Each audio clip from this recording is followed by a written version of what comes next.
your first, Nikita, please, very briefly, or maybe not briefly, what can you say about tax regulation in IT sector in Ukraine? What disadvantages, advantages we have for international investors? Okay. Hello, everybody. Okay, you started with the regulation topic, and we have very popular joke in Ukrainian IT that Ukrainian IT is very successful, and thanks to Ministry of IT for this success. And the second part of this joke that actually we have no IT ministry, so that is the reason. That is the reason why IT is so successful. But now we have digital transformation ministry. We have it for 2 months, yes, and we'll have some results. Actually, they are focused on e-governance and digital transformation at all, not on the IT businesses.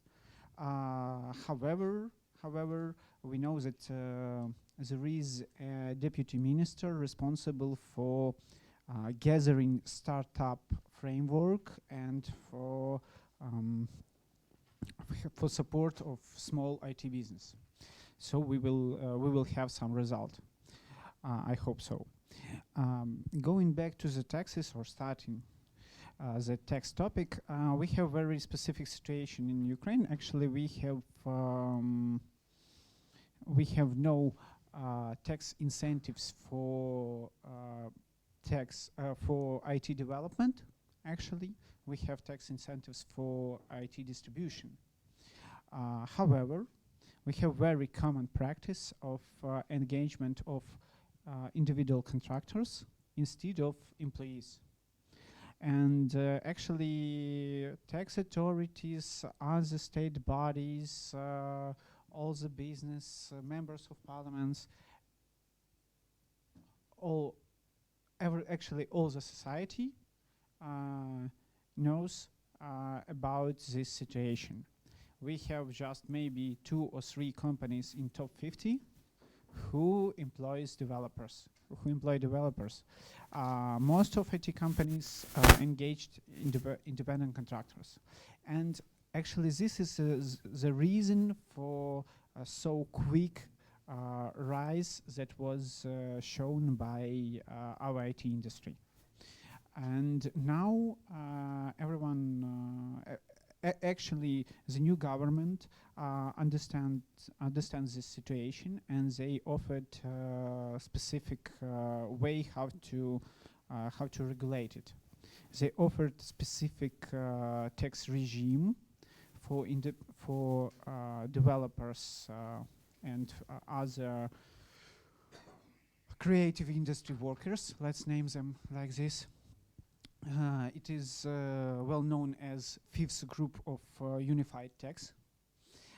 And the idea is that they will pay from 6 and 5% to 11 and 5% from their revenue as taxes, and it will be okay for the government just to treat them like independent contractors and do not inspect, do not impose any liability for such deviation, let me name it, and like this. Because everyone understands, and anybody understands that IT industry and Ukrainian IT industry generally is outsourcing industry, and this industry competes on the global market, and it is very hard to compete with very cheap Indian and Chinese developers. Some time ago, even developers from Moscow were cheaper than Ukrainian. Yes, we have our own advantages. Very good education, quite quick self-development, etc., etc., etc. However, it is impossible to compete on this general market when you had 6-7% taxes yesterday, and now you should pay more than 50% of taxes from the developer's income. So the idea is to find some compromise, and this compromise was offered as about 10%. As far as I know, in Belarus you have such tax incentives for residents of high technology park. Yes. And it was one of the arguments that was stated by Ukrainian IT industry to many governments we had before this government.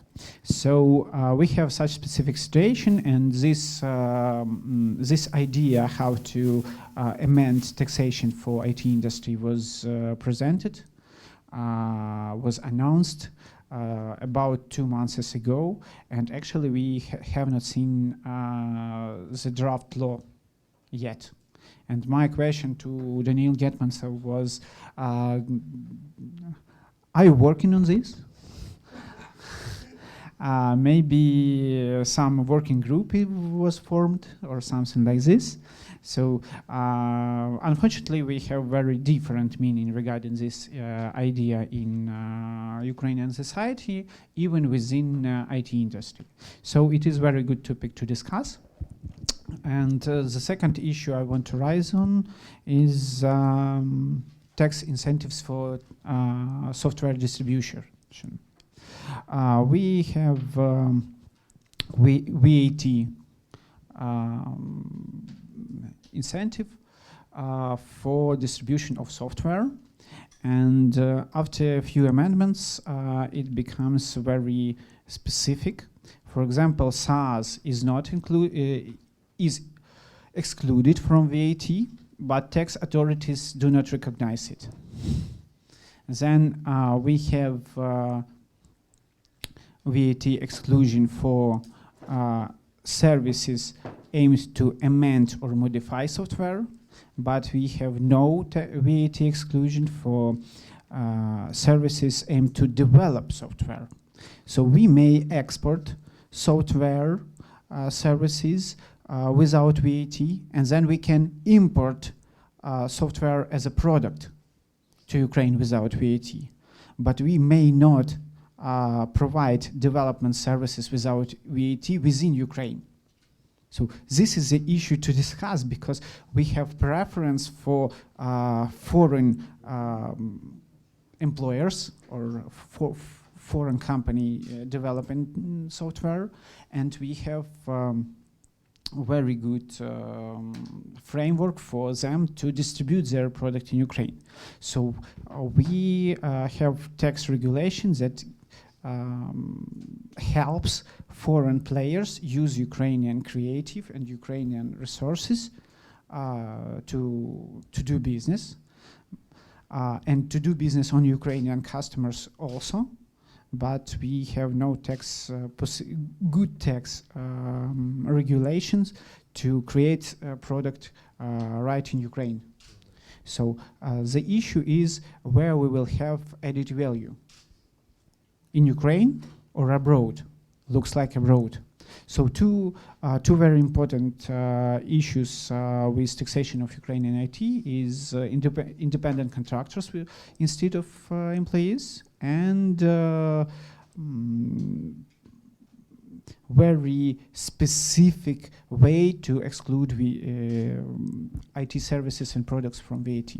So this is like an intro, and the questions that I'm very interested of, because I can talk about it for an hour or a week, so please stop me, someone. You actually substituted Daniil Getmantsev quite well. But you told it's impossible. You know, it's possible. Oh, thanks a lot. I was in Latvia, in Riga, several months ago, and I visited one local IT hub in Riga, and I thought that locals work there, but I saw the specialists from Belarus and from Ukraine. When I asked, where is your local specialist, they say that they are in Britain and the United States, you know, and that's why I have one question: what are the main advantages for international companies, IT companies, to work in Ukraine? Can you name one? possibility to engage independent contractor instead of employee because it 30% cheaper.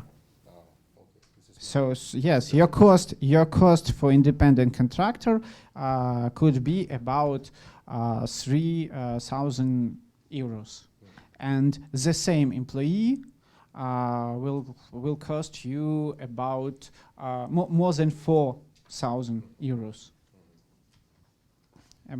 Even about 4,500. 4,500. Nikita, thanks. Is it a commonly used form of engage such? It is more than commonly used. More than This is actually 100%. trend, yes, in text planning. More than 19% of IT companies engage developers using this way to structure relations. Model. This way to structure. Actually, it is legal, but we should consider whether this independent contractor is really independent. In some cases, we had in Belarus some criminal cases as a result of using such scheme. Yeah, I don't. Please don't use I this agree, word scheme. It's not a scheme. I believe you. Ilya, what can you say about our session, about our ideas about this legal or not illegal or illegal, I don't know how to call it, schemes, and what is your opinion? I know that you represent a company that for 10 years worked in this sphere of resolving these problems with contradictions between IT sector and our national legislation. What can you say about it? Thank you, Andrei. I think that I need to start by saying big thanks to all big IT companies and players which operated in Ukraine throughout all these years, because first of all, they just gave a lot of work for us as lawyers.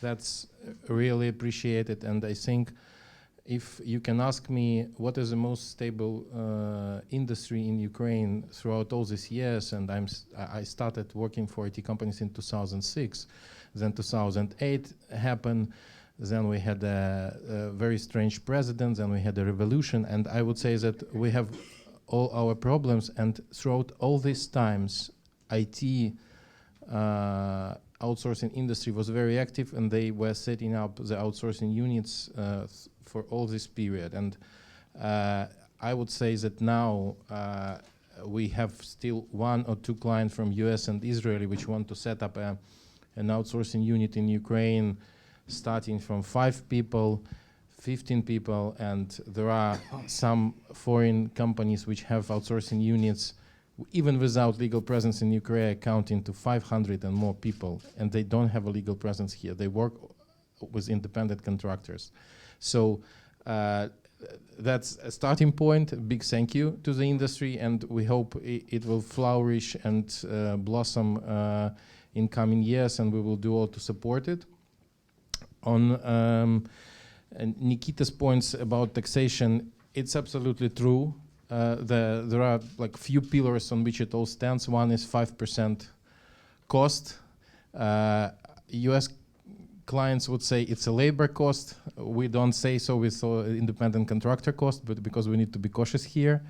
And on the one hand, it's a pillar on which the whole industry stands. On the other hand, it's a big risk, because we all understand that tax authorities may still requalify the existing independent contractor relationship into labor ones, and if that happens, they can assess additional taxes, which will be like 18% of personal income tax, plus 1.5% of military duty, plus 22% of unified social contribution. And the whole game is about how to ensure that the relationship between the client and the independent contractors are really independent relationship, and how to defend this. Another point which is also important on the tax side is permanent establishment risk. There are many US companies which engage directly, and not only US, European, Israeli companies which engage qualified force, IT force in Ukraine, and they don't have a presence, but they still need to rent an office, they still need to use an equipment, and it is always about how to tackle the permanent establishment risk for these foreign companies. What do you do? There are options how to do this, and there is like already some market standard, some market practice. I mean, the industry has been very creative, the lawyers have been very creative, and they were quite successful in defending all this. And again, given that there are companies coming into our market, it means that it works. And the system is generally okay. And I also agree with the point made by Nikita that with the fact that we don't have special IT ministry is rather beneficial. We don't, I mean, I don't think the industry needs somebody to govern it, given the speed and the velocity at which it develops. I mean, they will not be in time to tackle this. I mean, just let it develop independently. What are other important points? I think that okay, Ukraine is an outsourcing mecca in this part of the world. The question is, our IT guys are engaged in developing sophisticated IT products. We all agree with that. But does Ukraine get a really good piece of pie out of that product ultimately, in terms of like how many taxes do we collect from something which was developed here and is sold outside? That's a big question, and I think there should be some policy towards that, and we need to bring more product value and more income related to product value into Ukraine. And there are options how this is done. It is like transfer pricing. It is also like permanent establishment and allocation of profits to permanent establishment. But the game here is about it shouldn't be aggressive and it should be predictable.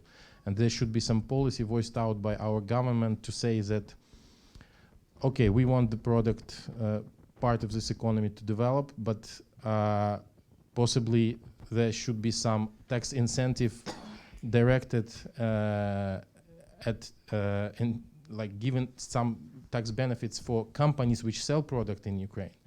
Okay, we do not touch independent contractors. The system is okay, and it will work. Okay, we can discuss the rate. Maybe it should be 7. Maybe it should be 8. It just should be predictable in the long run. But maybe we can give some tax benefits for companies which use these IT specialists, and maybe we would offer something for them to sell it outside from Ukraine using Ukrainian companies. Maybe we can give some preferential tax rate. We already, as Nikita also pointed out, we can ensure that there is no VAT on that, which is quite significant cost for non-resident, because it cannot be recoverable for non-residents in Ukraine, unfortunately. So it would otherwise represent the cost. But if we can think of the options where we can give some tax benefit on a selling part of the equation, that would be very good and beneficial. So I think that's what we should think over, and what our maybe deputies and policymakers should think about. You really think so?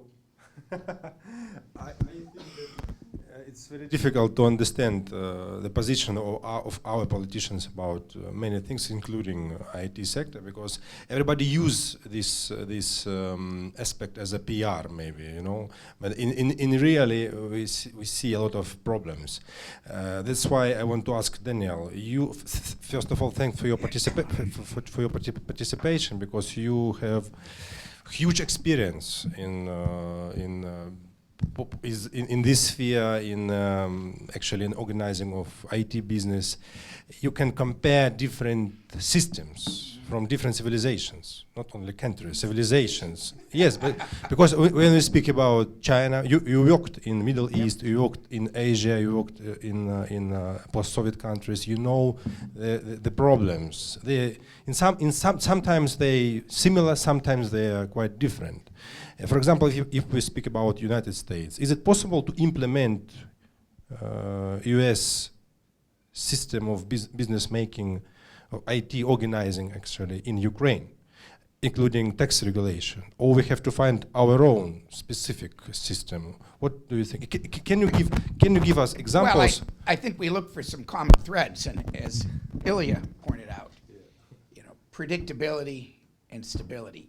Even if it's a little bit of a higher tax rate than you really would like to pay, 7 instead of 5, if you've got some confidence that it's going to be predictable.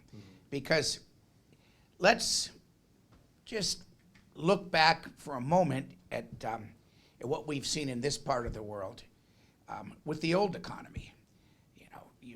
Every government comes out and says, we want to have economic diversification, we're going to create a one-stop shop for investment, we're going to have tax incentives, we're going to have tax holidays, and they're there, and then 3 years later, and even in places that are a little bit more advanced, I mean, going back 10, 15 years ago, like the Czech Republic, they gave, and then they took them away.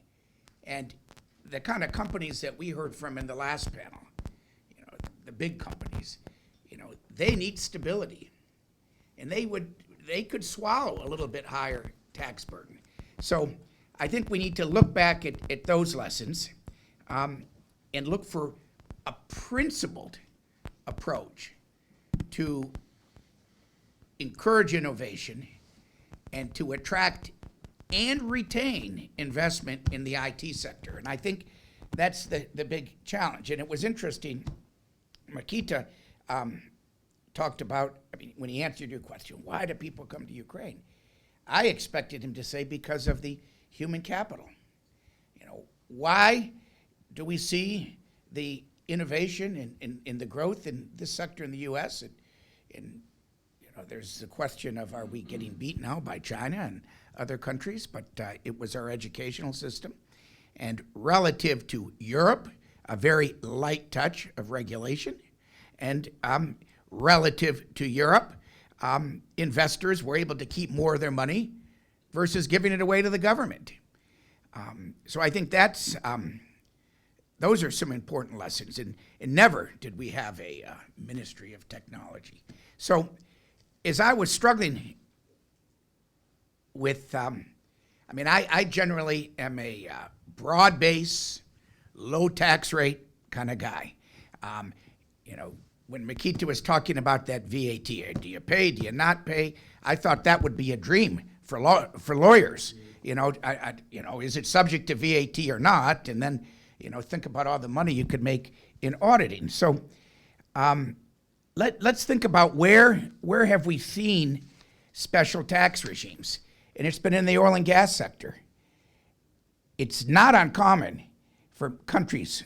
It started in Indonesia right before World War II, the production sharing contract. We've seen it in Russia, we've seen it in Kazakhstan, Azerbaijan, even here with the prospects of shale gas. And why?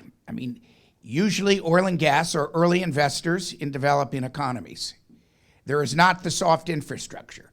The legal, regulatory, and tax regimes are not in place. So they put them in place with what they need by contract. That's why you'll sometimes see a 300-page contract for an oil and gas project. But that's a $30, $40 billion project that has a life of 30 or more years. Now, one could say that the soft infrastructure is still relatively immature in many parts, but how do you make the case to have this special tax treatment? And then how do you make the case in a principled way? And that, I think, if we can do that, it can lead to stability and predictability. You think of oil and gas, it's dependent on the geology. So it's not like you're going to take your oil and gas project in Kazakhstan and put it in Estonia where it'll be treated better. And it requires enormous upfront capital before the investor sees a penny of profit. So the characteristics are fundamentally different. But I think the critical thing that you bring to the table is the portability, the mobility of your business. You treat it well, it stays and it grows. You treat it poorly, within 24 hours, 30,000 software engineers could be across the border living happily ever after. That's a bit of an extreme. But for the first time since we began our discussions yesterday, Ilya was talking about the tax treatment of a legal entity versus the individual. And I think what has really made things blossom in Belarus and in Ukraine has been an approach of looking at the IT business as one led by entrepreneurs, so the individual taxpayer. And I think politically, that may be a little bit easier to defend in having, crystal clear rules, starting with no retroactive application of taxes. So you have a very clear test of what constitutes an independent contractor. And I think your test is probably a little looser and easier to meet in Ukraine and Belarus than it would be in the UK or the US. But most importantly, again, I go back that, they want to change these rules in the future. Well, that's always a risk of new governments. The sovereign has the ability to do stupid things. But there is a clear understanding. Maybe this even goes in the Constitution that laws cannot be applied retroactively, only prospectively. And that would create an enormous degree of confidence. But the one thing I was struggling with, so if we think about it's how do you tax human capital? But what I was struggling with is, so you're sitting there and you're a software engineer working out of your home. Next door, there's an old babushka and she's knitting mittens, selling them over the internet. Is she going to pay a higher tax rate because she's doing old economy stuff versus the software engineer? Or what about, and they're also, with politicians when it comes to laws and taxes, the farmer, the agriculture, the small farmer, there's always a strong case to give them preferential tax treatment. So we need to think about old economy, new economy, and how can we defend in a principled way the special treatment to create, grow, and retain this human capital. And then let me just touch on one other point that I find really interesting, particularly as the gentleman from the European Commission was speaking. And I couldn't help but think about this when Prasanna, the gentleman from the World Bank, was talking yesterday. Everything we're talking about here is how do you ring fence out the IT sector? But globally, the discussions being led by the G20, which have been tasked to the OECD, is talking about how do you ring fence in the IT, the digital services economy. How do you ring fence them in such a way that that they may be subject to a punitive or an arbitrary formulary apportionment of taxes? And I couldn't help but, when Prasanna was talking about the Sustainable Development Goals, and he talked about the role that data and digital economy will play in achieving those 2030 goals. It's not going to be as simple as money. Number one, governments, the traditional sources of development, there's not enough money anymore. Now, private sector investment in Eurasia, private sector investment in Africa, that can go a long way. But we're going to need to see some quantum leaps if we're going to see those SDGs met, even part of them met by 2030. And that's going to take data and digital economy.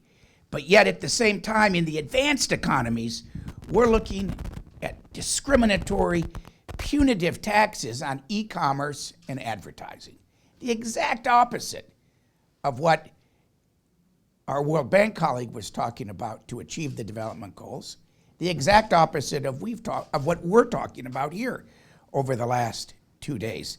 And so I think my challenge to us is, as each of your countries in Eurasia are being seduced by the OECD, to sign up for this inclusive framework, which would have you, if this Pillar 1, as part of BEPS, is indeed enacted by consensus.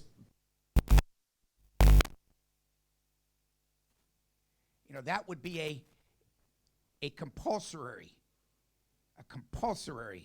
part of the agreement that your government would have to put in place national legislation. It's not a recommendation, but one that is compulsory.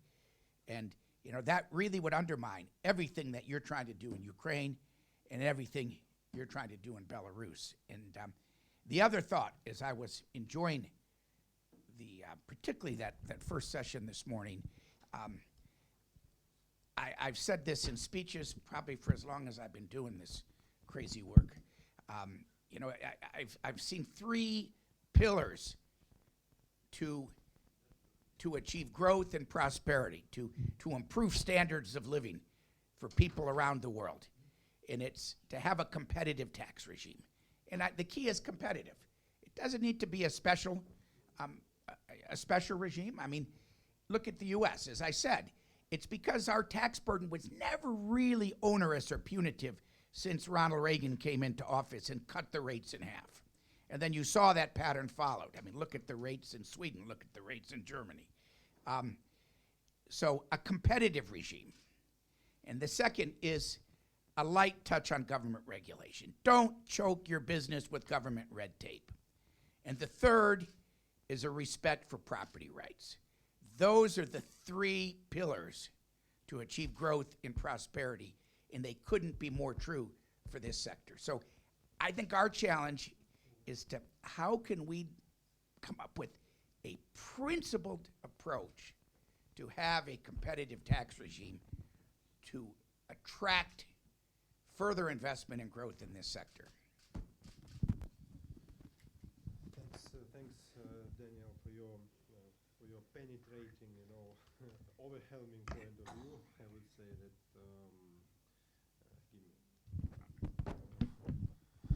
because it's very important for us to understand your point of view, like a foreigner, like a person with a big experience in this sphere.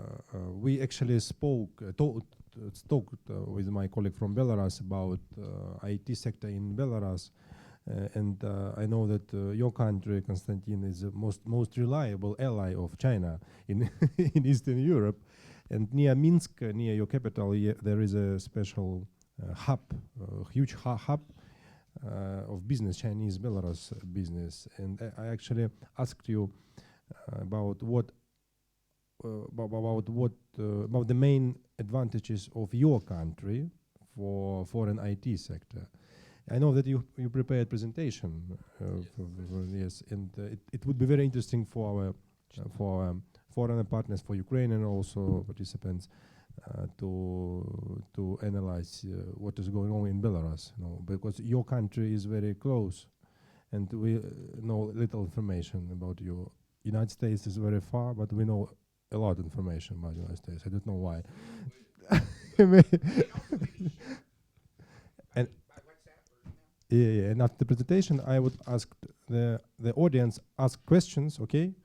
Any kind of questions to Daniel, to our Konstantin, to Mikita about your vision of current problem, or maybe share some experience, please. Don't be. Thank you, Andrei. As you know, a lot of famous company and a lot of famous brands come from IT sector from Belarus. We can call such company like EPAM, very famous, for gaming, Flow, quite new project, Viber, very popular messenger. And we have such result because some years ago we made reform in these IT sectors and create special conditions for IT company. And only one company from this list of company, EPAM, was created before new legislation in 2005 year.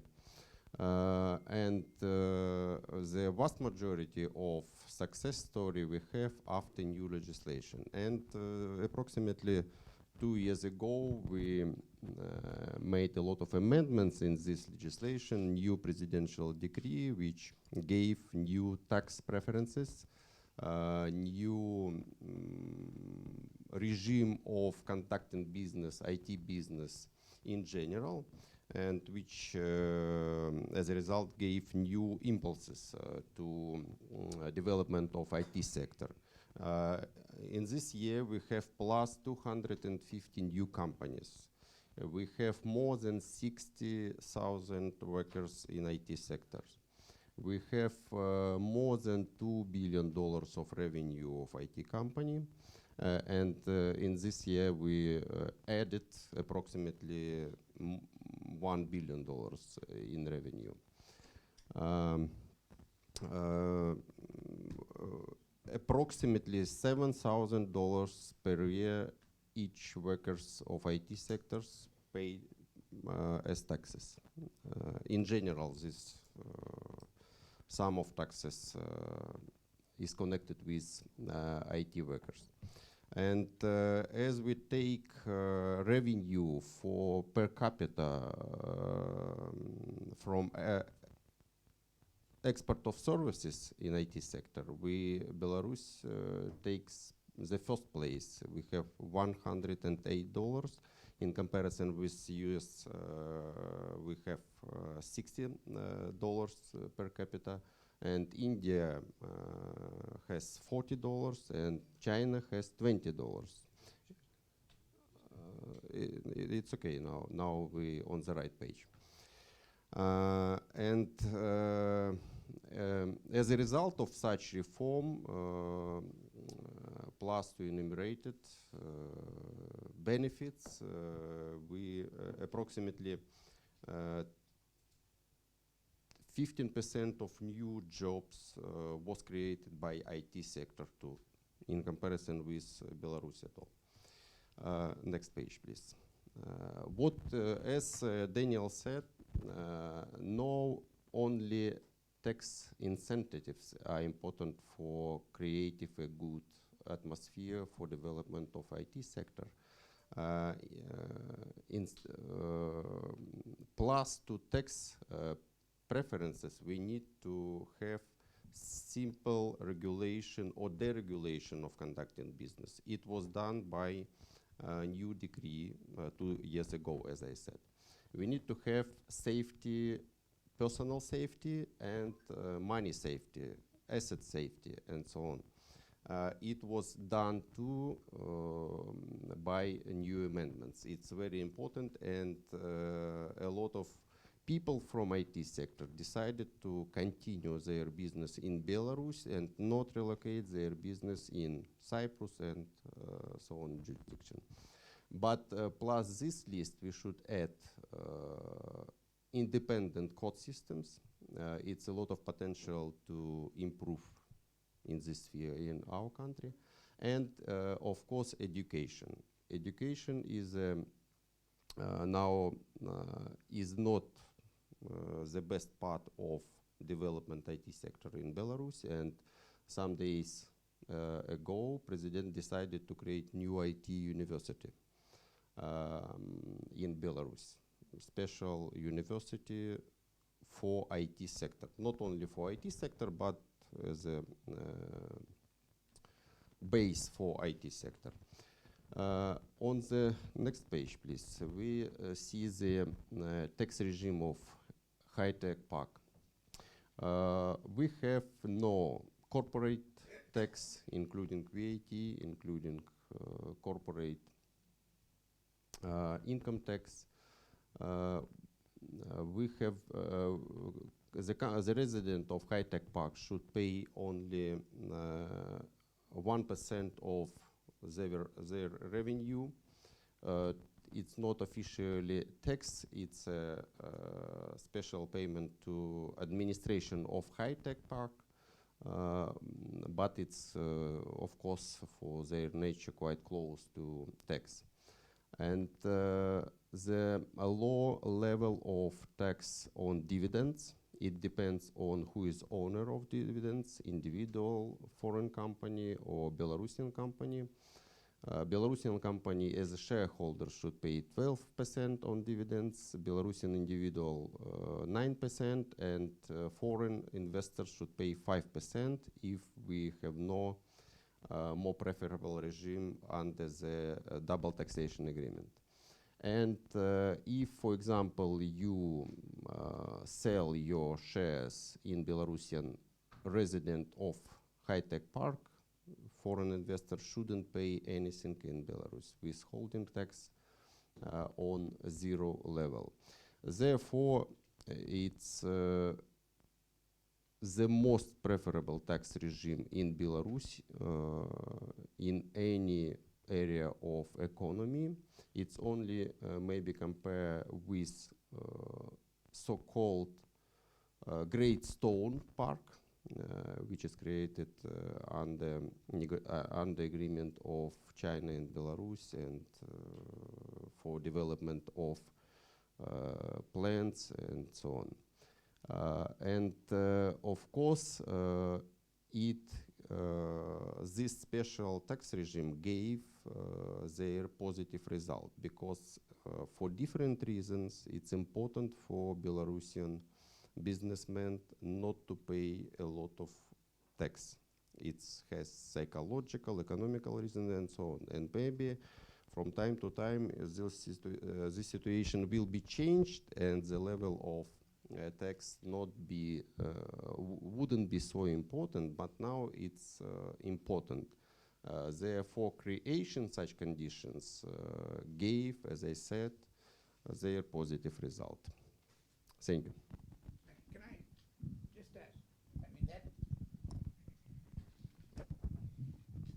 That's a wonderful tax regime. I would love to have a business under such a regime. A couple of questions. The political pressure, and how do you avoid that? Today, look at Chile. Look, the inequality, and so how do you get someone who's out? How do you avoid a business owner who's outside that park, making tractors, doing garments, processing food, who's paying 35% and all this other stuff? How do they not get upset and put pressure on the government to say, we want that sweet candy too? Why do they get it and we don't? So the question of horizontal equity, how do you manage it? You've had this since 2005. Maybe it's because you have a strong leader, maybe because there's less democracy there than some of these other places. You're able to do it. But, could you have such a sweet regime ring-fenced in Ukraine without having the people who are outside getting upset? So and then my final point is, this clearly has worked. And there's almost kind of a contract, an implicit contract between the government, between the president and the business. You're important to us. You're paying a lot of money. We're gonna treat you right, and you're gonna stay and you're gonna grow, and you can trust us. But if it's clearly worked, why not take that tech park regime and just make that the whole tax code for all of Belarus and think about how many great things could happen? It doesn't matter what you're doing.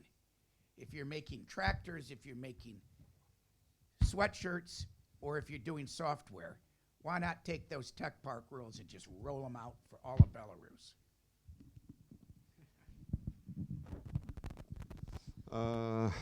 You are right. Maybe it's a small problem in this sphere of what you said. But firstly, we have not only a special high-tech park as a special tax regime. We have 6 free economic zone. We have Great Stone Park. which quite close from the point of tax preferences to a high-tech park, quite close.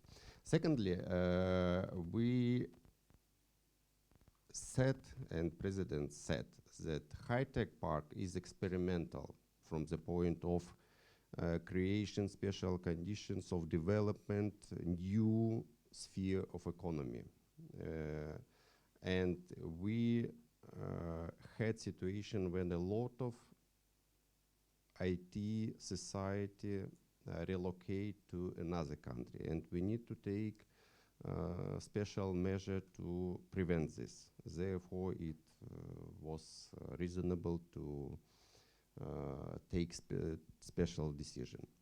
And I don't think that this is a strong problem and huge problem today, but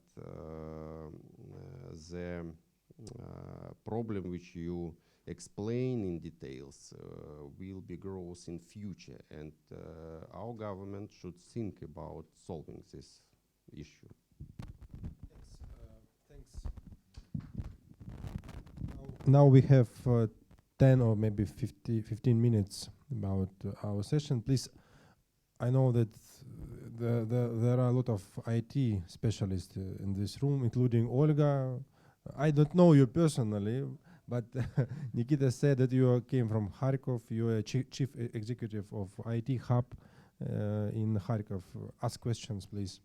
And other persons, please, who want to ask, you can ask questions.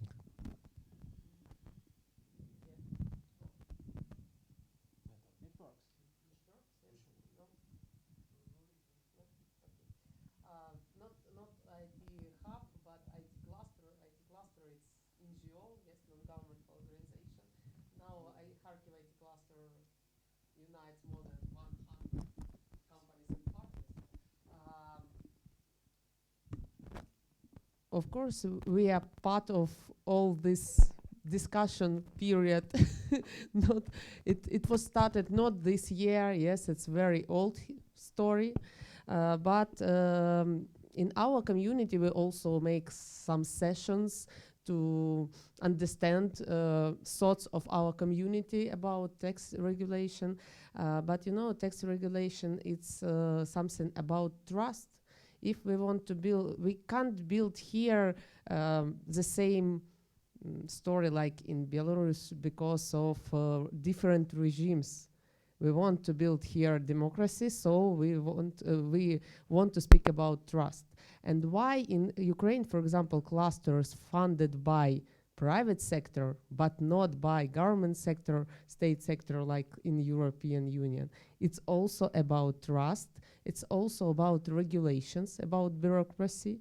If, for example, it was an idea about IT creative, the main goal of IT creative, it's very good goal to develop human capital, but regulations behind such topics with the state, it's very complicated things, and it's very bad that today we don't have here person who is responsible for this, and it should be a question for our governments to how they see all these opportunities, because if we will compare state with business, like now we are speaking about service economy, yes, and service like state like a service. So people, it's clients for the state, and clients pay taxes. And if I am not trust to somebody, I don't want to pay taxes. That's why I think that maybe our experts see some regimes with the same level of trust and with the same very short period to make reforms. Because I can compare it with I want some new dress, yes, and I want to buy everything to make it. But like system regulations for property and something like this, yes, but I don't have it.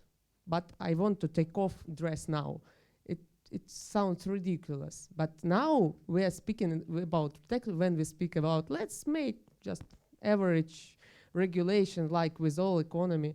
We take off dress, but we are not ready to get new one with all new systems. So maybe you see in our world such a experience, or if we will not found something, so let's create something and let's like sun, yes? Let's do not touch something that really works good. So maybe you will share some experience. Thank you very much.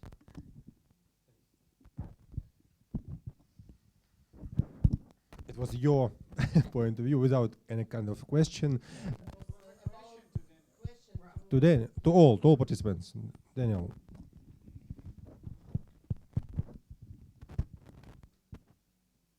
As you were giving that analogy, Olga, I couldn't help but think, I think the EPOM gentleman's slide that at Horton's session where he put up the slide where the largest IT companies, the digital companies were, and of course the largest in the US and really remarkably only 2 in Europe. And before your address you talked about, trusting. Can you trust government, to make an investment, to make a large-scale investment? And I mean, I think Europe wants to be digital. I think the psychology, there's a great mistrust of data in the way the Europeans, particularly the Germans, look at data and privacy is fundamentally different than the way we look at it in the United States and the way it's looked at in Asia. I'm not sure about Eurasia. I think somewhere in between. I think probably you're more like the United States. You're kind of used to a strong government, and so you're less worried about it. And then now, again, I look at the aggressive and the hostile tax treatment being led by France and the UK, which is basically a money grab on a small number of US digital companies, those that are in e-commerce and advertising. And so that whole initiative is being led by Europe, that the civil society groups are, it's a dream come true to have some type of formulary apportionment for corporate income tax purposes. And that goes against trust. That throws out the principled approach of a physical presence that's been there for 100 years, a test, whether you would pay corporate income tax or not, of your, a portion of your worldwide income that, governments can grab onto. I mean, if there isn't, a violation of trust when a stranger reaches their hand into your pocket and tries to take your wallet, I don't know what is. So I think a lot of this, goes back to kind of the philosophy or the ideology between the state and business, between the state and people. And make no mistake, taxes and regulations impact human behavior. And this is most fundamental in your business, because I think your business is largely driven by entrepreneurs. Whether it be, an entrepreneur in the sense of a collection of 3 or 4 people working on their own, or through outsourcing, where it's a collection of thousands, feeding things to a big giant corporation. It's the entrepreneur. So do you stay in this country or do you go? Are there more people that want to come and join you? That's all a function of the trust between the entrepreneur and the state and the rules. And again, I don't think it's by accident. What we're seeing here with these digital taxes and the fighting over privacy, and again, I found it very interesting and a bit paradoxical, the gentleman from the European Commission today, when really that's been one of the most hostile bodies to the technology industry in my mind. And it's no mistake that you've seen the smallest amount of innovation and investment in that sphere anywhere in the world. So those, and you feel it. So, but I hope that places like Belarus and Ukraine, can really lead the way, that you can be the tip of the sword. And it's, and it's, and I'm sure we're jaded by the selective journalists, the media sometimes doesn't report so favorably and honestly about Belarus. So we just know a little bit about Belarus, and I think that's true with, there's not a lot that people know about Belarus. But you've got a strong leader, and so I find it very paradoxical that you've created this industry, an industry based on trust, but yet you've got a real strong leader. So, how do you reconcile that? Daniel, in Ukraine we try to copy Western thinking, especially in tax regulation, maybe in IT business. Central Asia countries, they try to copy Chinese way. Japan, Belarus copy Western and Chinese way of thinking. Yep. This is a combination of. I think you innovated. Yeah. I think that is, and you put it in place in 2005. 14 years of a stable tax regime is an eternity. Now, why? Well, the president had 14 years. Think about the tax laws. George W. Bush, Barack Obama, Donald Trump. We've seen a lot of changes in our tax legislation. Yeah. So, Yeah, I think on the point of stability of tax system, maybe, as a matter of background, the simplified taxation system where independent contractors are taxed like at 3 or 5%, it was actually introduced by our President Leonid Kuchma back in 1998, when he was able to issue presidential decrees which had the power of law in economic sphere. And he was quite a strong president, I would say, and it's like 21 years. And this system, there were many attempts to attack it, but it survived.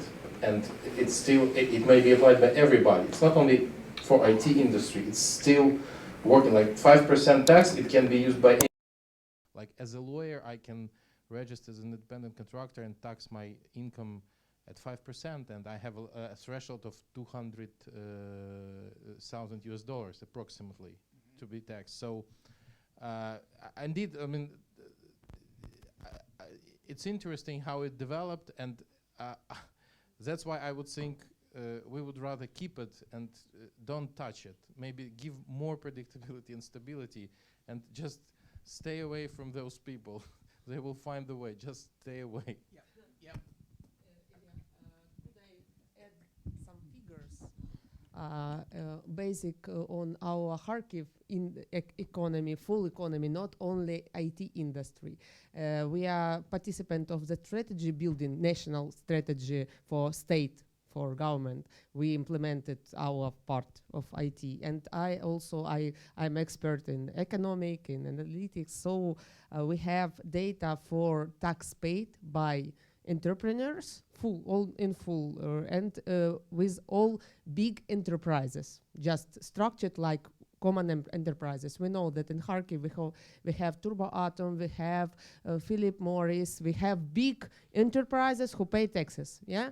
So in this year, last year, entrepreneurs paid 63 billion of hryvnia taxes, and those big enterprises paid 18 billions of hryvnia. Does it include personal income tax? Yes, it's more. It's in or whole. Just corporate income tax. It includes only taxes which go into local budgets in the direct way, and with the subventions paid to national budget and then come back. So it's like a whole local budgets. Circle. It's like a Circle, circle. yeah. We have time for one question, please. Somebody want to ask some questions? Don't be shy. Employees of these factories are individuals, entrepreneurs. They haven't withheld. Yes. To be honest, this number obviously include, unfortunately, sums that was, let me name it, implied costs. When you just need cash and you make it like a profit of your contractor. We should know the share of such deputable income in these numbers. You know it well. It is not trouble of it is not a problem of IT sector, but it is a problem of Ukrainian cash economy. But if we speak on the side of their state, and if we want to take more, so maybe we should think, like Ilya said, that for a common economy, we need some other rules, not so. We have other questions. No. For okay, I'm sorry. So like. Instead of meet once. Yes. Okay. Yes. So let me. That point Yeah, about no. the formal, the black economy and the formal. I mean, that's. I mean, with the 5 or 7%, the simplified tax. You know, when you've got a reasonable tax burden, you're not going to play games and take the risk of cheating on your taxes. I mean, we saw this overnight in Russia when they put in place that flat 13% individual income tax. I mean, you saw. I mean, I know this because we worked with some of the Russian insurance companies, and they had all these little tax evasion schemes where I'll pay you a low ruble salary, but then we'll buy a life insurance policy for you, and you can draw loans off of your life insurance policy, and those won't be subject to tax. They were in lieu of salary to escape tax. Those products just disappeared. You know, it dried up. The demand for them stopped because people said, I'm not taking those risks. I'm just going to pay my 13% tax. So again, it's win-win. The government sees the money. It sees the money quickly with low administrative costs. It's a low compliance cost from the entrepreneur. So we've got to look at these as win-win solutions. And clearly, you know, this has worked for 14 years in Belarus. It's delivering for the budget. It's delivering for the entrepreneurs. And you're right. Let me summarize our discussion. I want to say thank you for all participants, because you all have a wide vision of the problem, not narrow approach. You try to have a global vision of the problem. Personally, I would say that I agree with Daniel when he said that we shouldn't give special regime. We have to create a competitive regime. I think it makes sense, especially when we speak about our transitional system, political system, legislation system. We actually have transitional period. We don't have ultimate decision about all spheres, including tax regulation in IT sector. So thank you, and see you in the future. Thank you. Thank you. Just one point. Last week we released a paper, Soft Infrastructure in the Eurasia Region, and soft legal, regulatory, fiscal. The link to that, if you find me on Twitter, you find me on LinkedIn, you find me on Facebook, you'll see posts from that event last Wednesday. You can get the paper. You might find it interesting.